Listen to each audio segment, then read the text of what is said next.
Juicy, juicy. Hey guys, I'm back. This is Mickey, and I just wanted to kind of introduce myself a little bit. Just started my YouTube channel, so I thought it would be good if we got some introductions out of the way, and if I kind of let you guys into my world a little bit. So, I'm Mickey. I've only been on YouTube. This is my second video, but I thought this would be interesting to bring this to you guys so that you can kind of see what it's like when a woman is fed up, what it's like when men treat good girls bad, because good girls can always be bad. And being a good girl gone bad is my specialty. So I just want to give you all this disclaimer that this happened a while ago in my young days, when I was not so mature, when I was not so refined and sophisticated like I am now. This was a while ago, but this was the beginning of my bad girl stage. So I was dating this guy, right? And at the time, we were introduced at this cookout. One of the members at the church where I belonged thought it would be good because at the time I was single. Oh, it'll be good if you met a friend of mine. He's so nice. He's successful. He had a good job. I think you guys will get along great. So I was like, okay, fine. You know, I wasn't opposed to it. So I went to the cookout. Everything was going well. You know, we had a good time. He was a gentleman. You know, everything was perfect. So everything was perfect. I can't start over. You guys, I haven't really said anything. I was just saying that this was in my younger days. This was when, before, you know, now. This is when I was a lot less mature than I am now. But yeah, so anyway, I met him through some people at church at a cookout that they had. So we hit it off. Everything was great. You know, he was fine. Then we started dating. So he was officially my boyfriend. So he was from a bordering town. So he would come visit all the time. We had so much in common. He was kind of geeky, but I kind of let it go because he had a little swag. He liked Michael Jackson. I liked Michael Jackson. So there was a lot of stuff that we had in common. So he decided that we should move in together. And at the time I was like, I don't know, because I never really lived with a guy. So I was just more comfortable seeing where things would go, you know. But I did it anyway, so I did it. So we lived together. Everything was going good. I was cooking and cleaning. I'm doing all this, you know, all the good stuff you do with the PP. I was doing all that good stuff. We had a good time there. We're going out, dating, everything. Everything was good. Till he started to switch it up. Y'all know how they do. Till he started to switch it up. So he started coming home later and later. He started, you know, didn't want to take me out anymore. Started finding stuff about me. Oh, I don't like your hair. Oh, you're gaining weight. He started to say little slick stuff, you know, little stuff that was like, what? So, I took offense to it. So I'm trying to fix everything. I'm trying to do everything. This is when I was a good girl, right?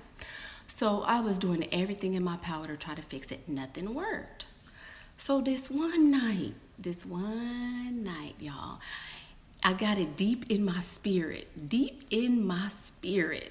that something was up, because he was like, oh, I'm going to have drinks with some guys from work, which he had never done before. So I was like, I said, well, where are you going? Oh, we're just going to Applebee's, which was right down the road. So I was like, well, I want to come. Let me get dressed. He was like, no, you can't come. So I started an argument because I wanted him to stay in, right? So he was like, no, you can't. I don't want you to. I don't want you to come. It's fine. It's just going to be a bunch of guys. And I was like, no, I'm coming. But he knew I was just faking. But he was like, no, please. So I was like, okay. So I sat there, y'all, and I was stewing, baby. I was stewing. Okay. I was mad as I don't know what. And y'all, ladies, the longer you sit in that anger, the longer you sit there with this going on, you start practicing what you're going to say when he get there. You start practicing, how the argument is going to go and what you're going to say so you can win. And you start hitting on your key points. And that's why your mama, that's why I don't like when you just come up with all the different scenarios that you can do to really jab him, that you really can come up with. So but then I said, you know what, forget this. I'm about to go find him. Huh? Who? So I politely got in my car and I went to Applebee's. And y'all know what happened next, right? How about he was not there? He was not even at Applebee's.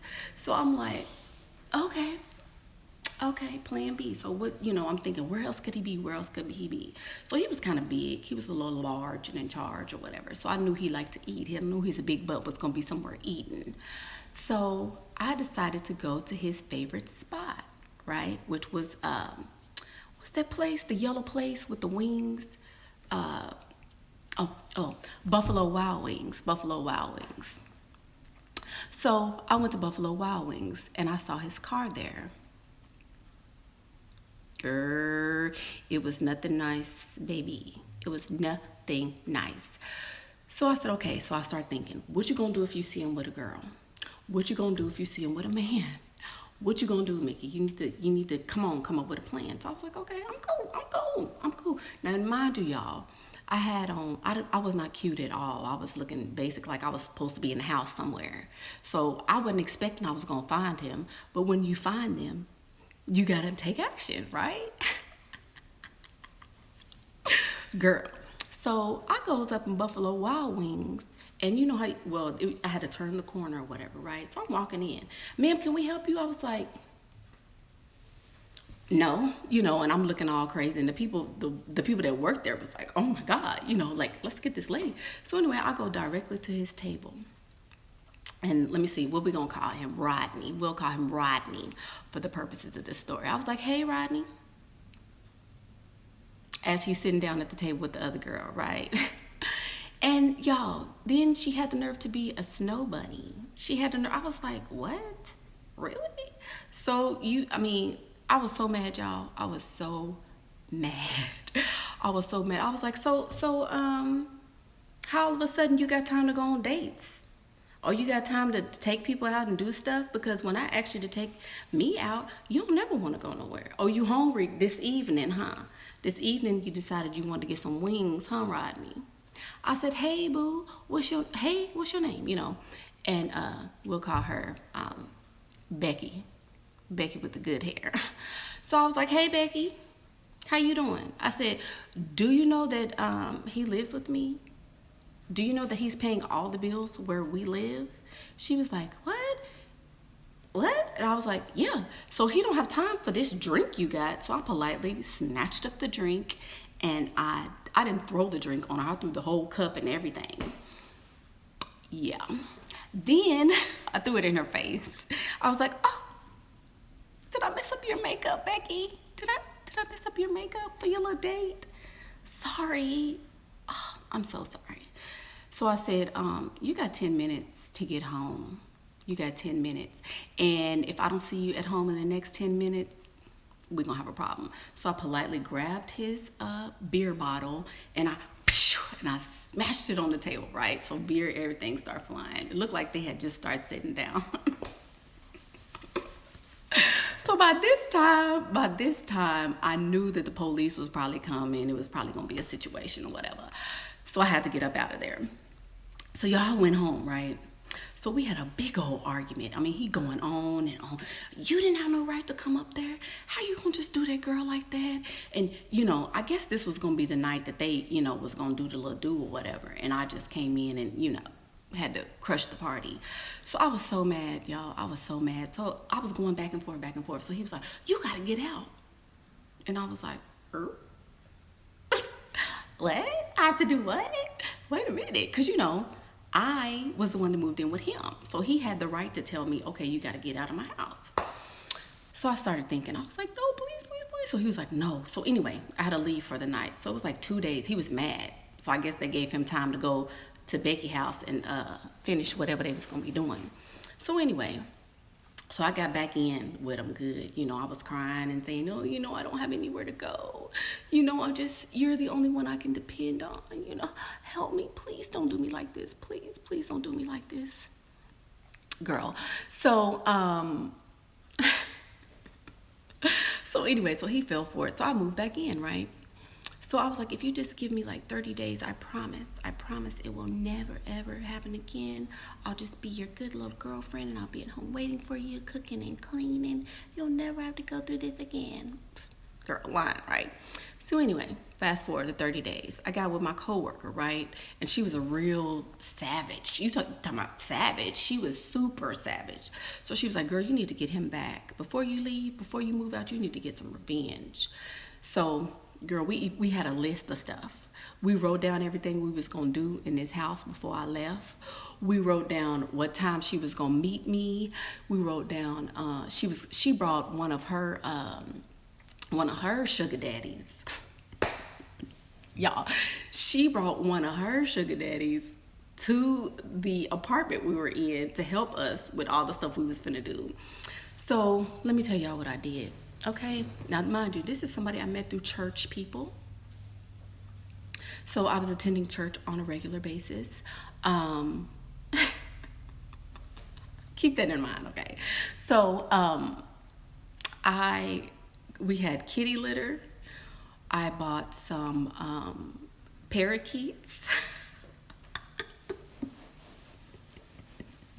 I bought parakeets, birdseed, kitty litter, and I bought some some acetone. Okay, so I poured the kitty litter all over his furniture, all over the floor, all over the table, put some in his PlayStation. I just poured kitty litter. We had like 4 or 5 bags of the really big bags of kitty litter because he was allergic to kitty litter. It gave him a really bad respiratory issues, and he couldn't breathe when he was around kitty litter. So I poured it over everywhere, all in his bed, all in his drawer, everything, right? So we did that. Then I bought 15 parakeets. This was back when you could buy them at like Walmart. I bought 15 parakeets. And I set them loose in the apartment because he was scared of parakeets and he did not like bird poop. And you know, them little boogers, they poop everywhere. So they were like flying all over the house, like everywhere. And so they were, you know, flying around or whatever while we was doing our dirt. So he also took anxiety medicine. So I took his anxiety medicine and I poured it all down the sink, and I made sure it was a few of them in the sink so he would know all your stuff is flushed. So when he walked into the house and he started to have a panic attack, he wouldn't be able to get no help. So I did that. He was in a fraternity, so he had all this paraphernalia and stuff from his fraternity. What y'all think I did with that? Baby, I took all of that stuff from his I took all of that stuff from the house and I cut it up. I cut it. He had some boots. He had some pictures up. He had his little jacket. He had, you know, all the stuff his little friends had gave him. He just had a bunch of stuff from this fraternity. It was all gone, shredded up by the time I got there. So I knew that was going to hurt him. I took a black magic marker, and I like scribbled, not magic marker, what is that, Sharpie or whatever, the big Sharpies, and I wrote the nickname that he gave me. I wrote that on the wall. I took all of his clothes and put them in the tub, put bleach on them. I took his TV. I took his camera. I took his he had all his music saved on this was back in the day, on this little box thing. I took that. I took his anyway, I took all the electronics and stuff and pawned it. So I just really went like all the way bananas on this dude, y'all. All the way bananas. But again, like I said, I was supposed to be the good church girl. So he basically took me for granted. And I ran through his house like it was, oh my God, it was ridiculous. By the time I was done, them parakeets, it was so ridiculous the amount of damage I did. But you know what? I felt like he deserved it, because when men come into your life, they come in as, you know, your knight in shining armor. They put their best foot forward. They tell you all these things, you know, they're going to do. It's going to be like this. It's going to be happy and rainbows and, you know, like Easter Sunday. Everything is going to be wonderful. That's how the picture they give you.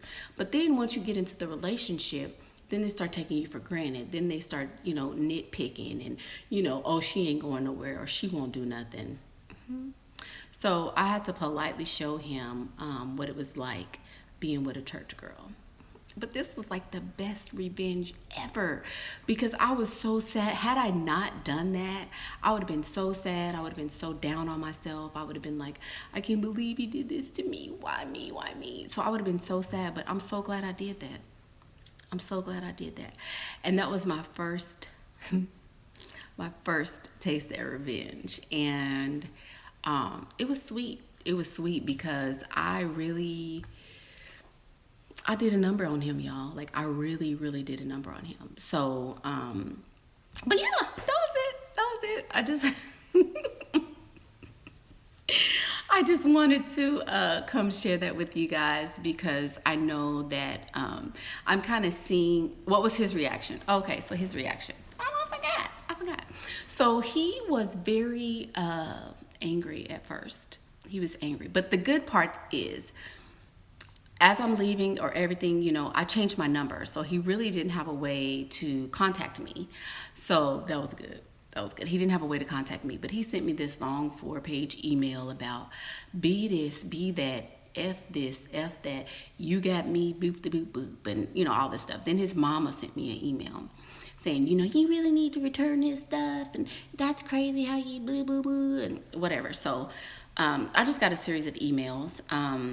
And then like a month later, or maybe 2 months, I got a message from him on Facebook saying how much he loved me and missed me, how much he wanted to be with me. And I'm like, I guess you think I'm stupid. You think I'm about to move back in with you after I destroyed all this stuff. You think I'm gonna move in with you back over there so you can try to kill me in my sleep or something? Baby, no, we can't do that. I'm not stupid. You're not about to do me. No way. No, sir. So I couldn't trust him after what I had done to him. I couldn't trust him. So it was really, it was crazy, y'all. It was so crazy. It was sad. I mean, now looking back on it, I feel like, you know, there was probably a better way I could have handled it. We could have been, you know, more amicable with the situation and all of that. But you know what? That was the best way for him to never, ever, ever forget me. So, yeah, so that's what happened, y'all. It was so, Do you guys hear the baby? Uh-oh. I think it's time for me to go. So that's it. Story time. Bye, guys.